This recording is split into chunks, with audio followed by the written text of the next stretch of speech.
আমি কোরআন পৃথিবীতে পাঠিয়েছি মানুষের জন্য সংবিধান করে।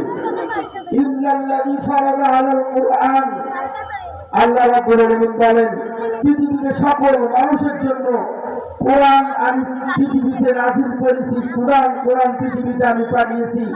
কোরআন মানুষের জন্য সংবিধান করে।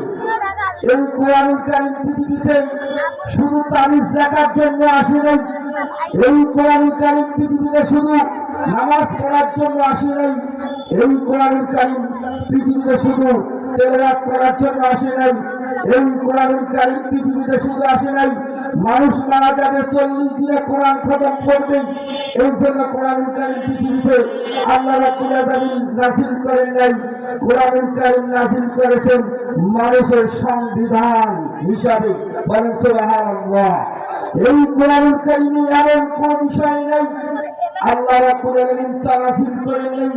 প্রত্যেকটি বিষয় রাজনৈতিক থেকে শুরু করে প্রত্যেকটি বিষয় আল্লাহ রাব্বুল আলামিন নাযিল করেছেন। আল্লাহ রাব্বুল আলামিন বলেছেন ওয়ানাজ্জালনা ইলাইকাল কিতাবা তিবয়ানাল লিকুল্লি শাই। এই কোরআন পৃথিবীতে আমি পাঠিয়েছি এমন কোন বিষয় নাই কোরআনুল কারীমে নাই।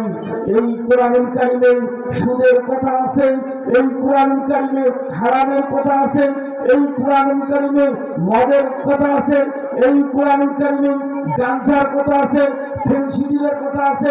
এই কোরআনুল কারীমে মানুষের জীবন চলবে কিভাবে, রাজনৈতিক থেকে শুরু করি সমাজনীতি থেকে শুরু করি প্রত্যেকটি বিষয় আল্লাহ রাব্বুল আলামিন এই কোরআনুল কারীম আল্লাহ তাআলা নাযিল করে দিয়েছেন। বলেন সুবহানাল্লাহ।